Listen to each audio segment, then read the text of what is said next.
Hey. Time for another Out of This World story from rSpace. Life isn't fair. We all know that. And sometimes it really kicks you when you're already down. Today on rSpace, our OP really tries to make lemonade out of all the lemons he's been handed, including his sour ex. But before we get started, I wanted to announce that today's video is sponsored by all of you. Your continued viewership makes this all possible.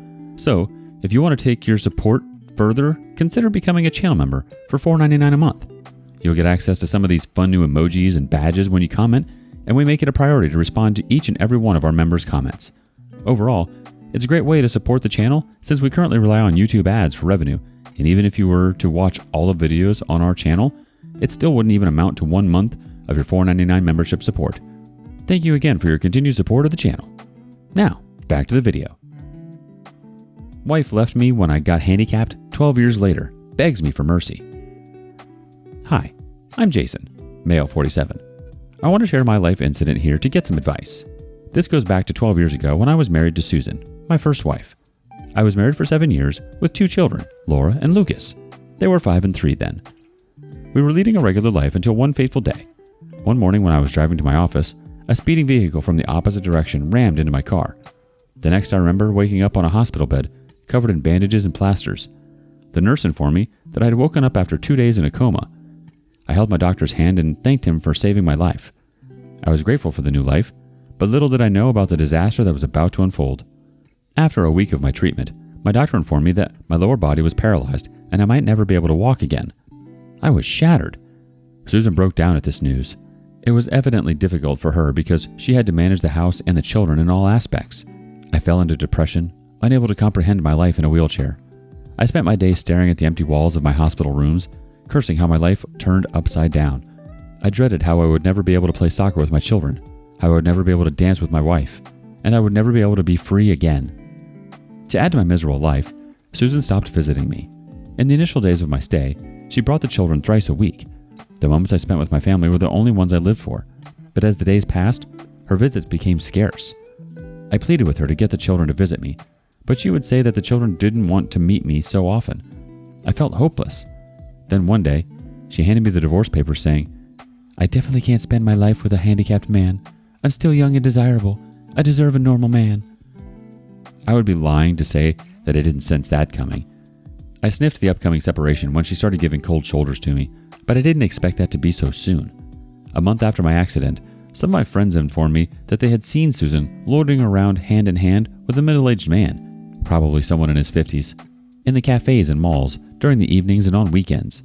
Some claimed that she had an affair even before my accident, and some said that her desperation got her into a fat, grumpy old man after my accident.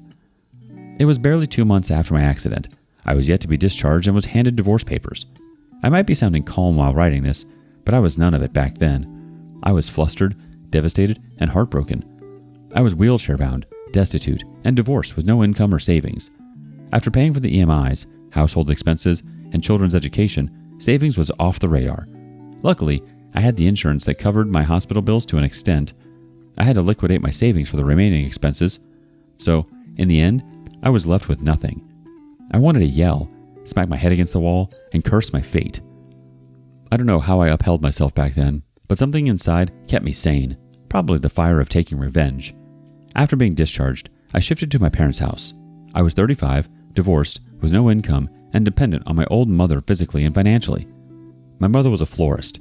She ran a small shop in the suburbs. The little income from the shop and the pension money kept her expenses afloat.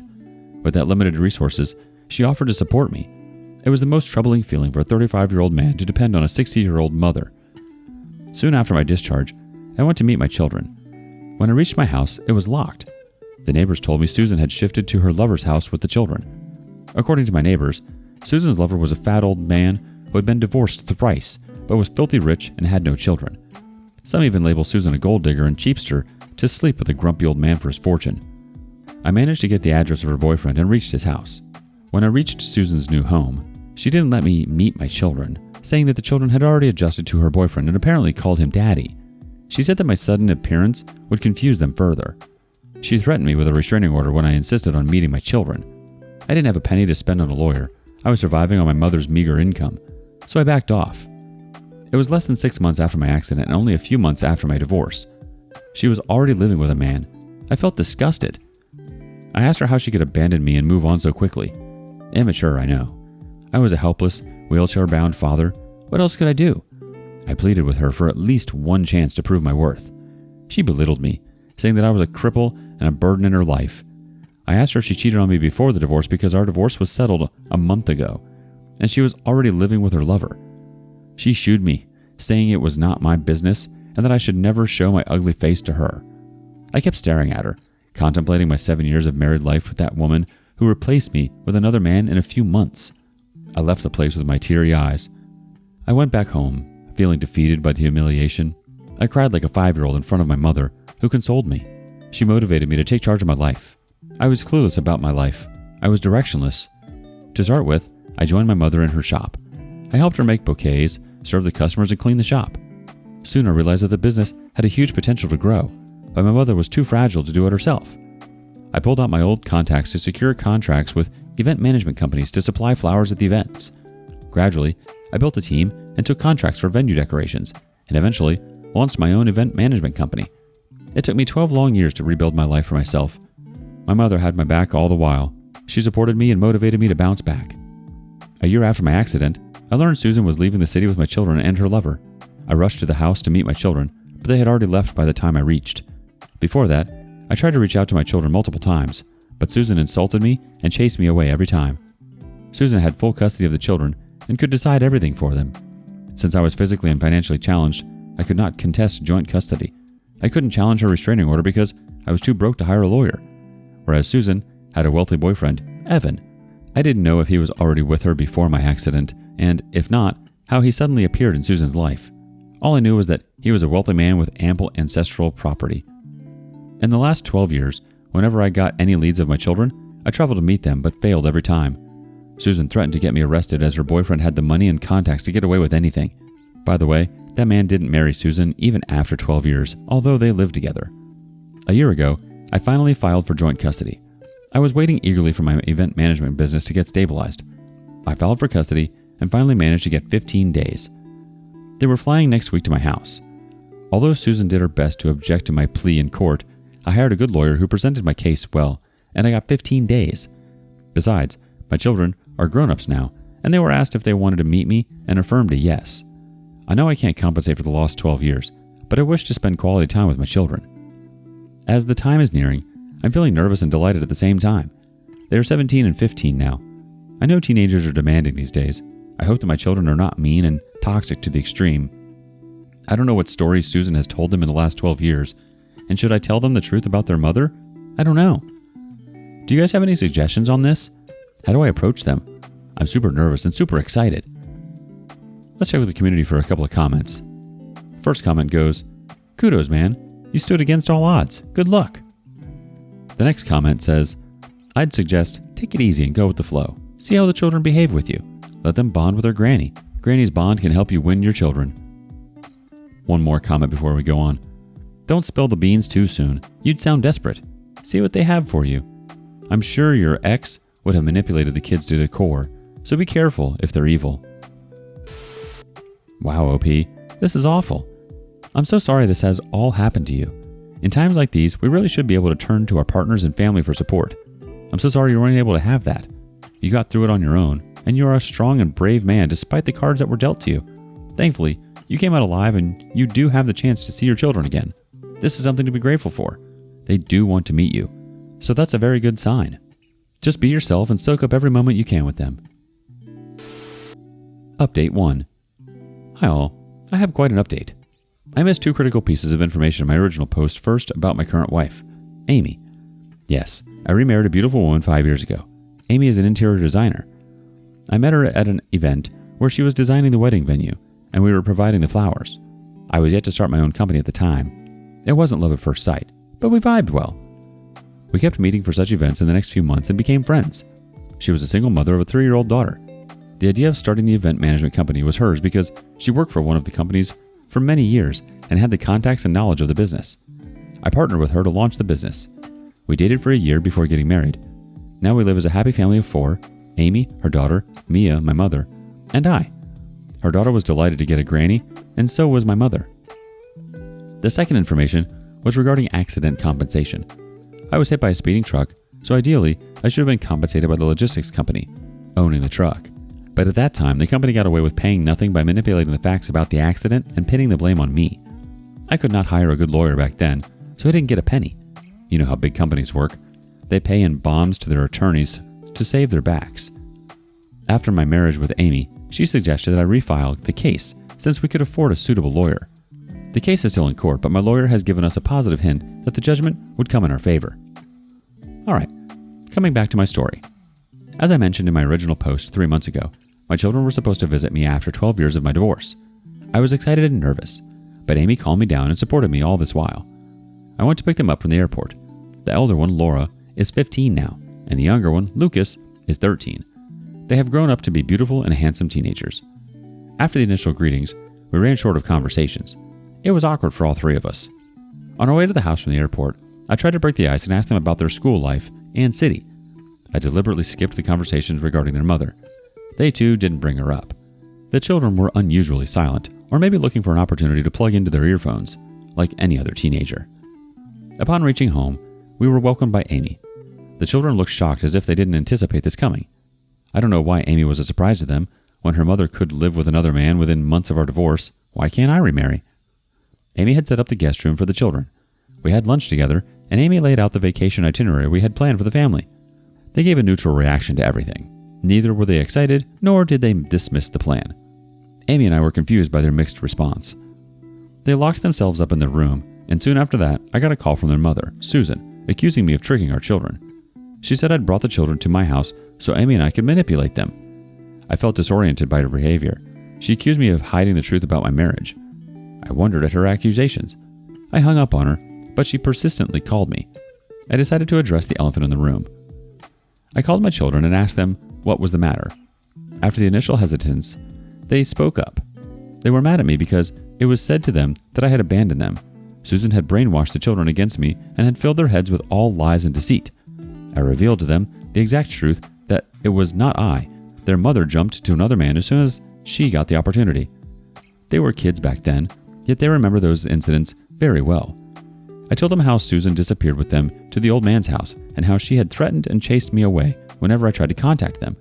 I showed them the restraining letter and all my rejected pleadings I made to meet them. They were in tears and regretted believing in their mother's lies all these years. My younger son, Lucas, admitted at once he tried to reach out to me on social media, but Susan caught him. She emotionally blackmailed him and took a promise from him that he would never contact me again. The children also admitted to having been rebuked by Susan's husband. Susan and the children were mistreated at the family gatherings because they were unmarried. Susan continued to stay as a mistress in his house. Although the man paid for their education, he was never a fatherly figure to them. My heart ached as I got to know about my children's adversity.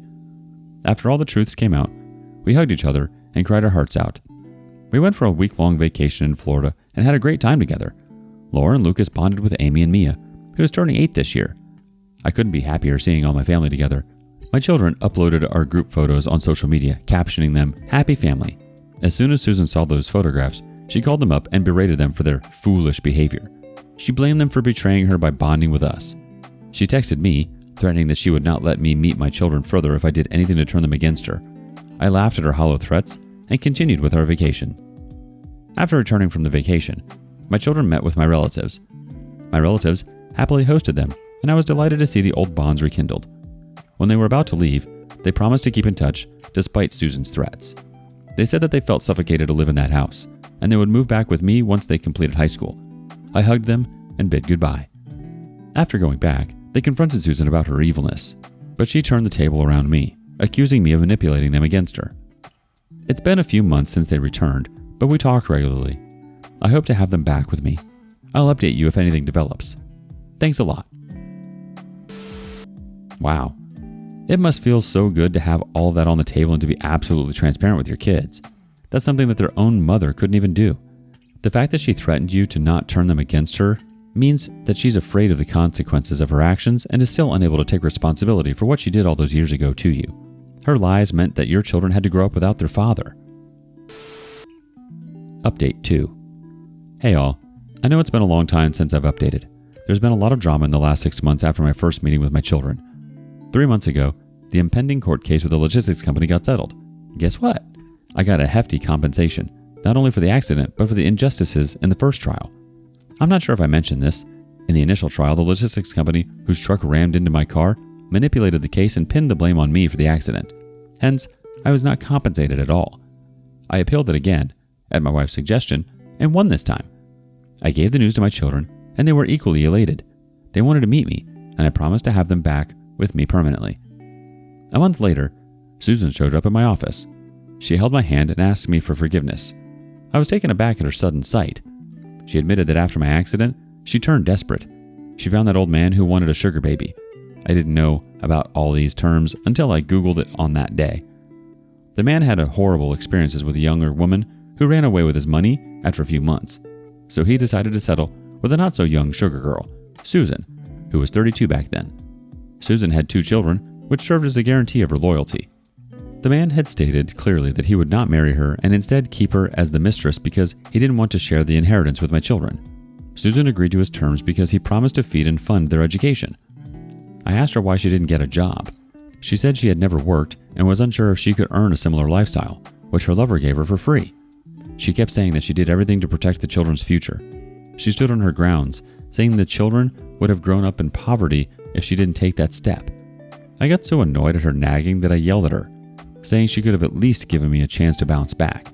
If she was so concerned about our children's future, she should have discussed that with me instead of jumping to conclusions and deserting me without any heads up. I clarified that I had moved on and her pleadings didn't matter. She recounted all those happy moments we shared, like our wedding day, the birth of our 2 children, etc. I shrugged her off, saying I was a different person now, and all those memories had faded away. They didn't mean anything to me. She crossed her lane by saying she and my children were my original family, not Amy and Mia. She said that Mia was not my daughter and that I could never have a proper family with Amy and Mia. I felt disgusted at her cruel mind. She insisted that I take her back so the rest of the family could reunite. I made it clear to her that I love Amy and Mia, and they are my real family and not her. She refused to leave my office, creating a scene. She left only when I threatened her with the police. I went back home and narrated this to my mother and Amy. Amy was naturally distressed by this, but she is a mature woman. It didn't make a deal out of it. My mother said that she never liked Susan because of her selfishness. Mom even said that Susan had returned to me only because of the money I had received after the court settlement. That woman is indeed a gold digger. When my children learned about their mother's behavior, they berated her and told her to stay in her lane. I'm not sure how her sugar daddy got to know about this incident, and he had threatened to throw her away as she tried to reach out to me the next time. I couldn't be more thankful to him.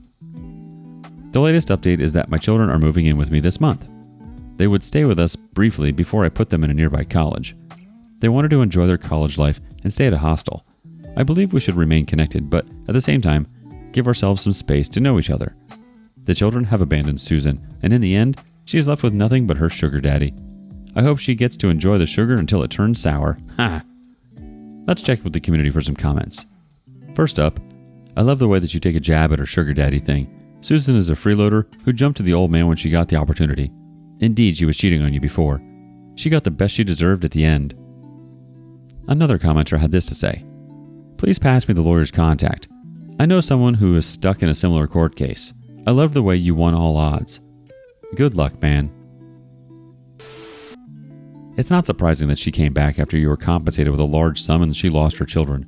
She was left with nothing, just as you were. Everything finally caught up with her. Wishing you and your kids all the best. The journey ahead looks promising. What do you make of all this? Let us know in the comments below. And thank you for joining us today on rSpace. Be sure to like and subscribe and hit that notification bell so you don't miss out on our next video. We'd hate for you to miss it. See you next time.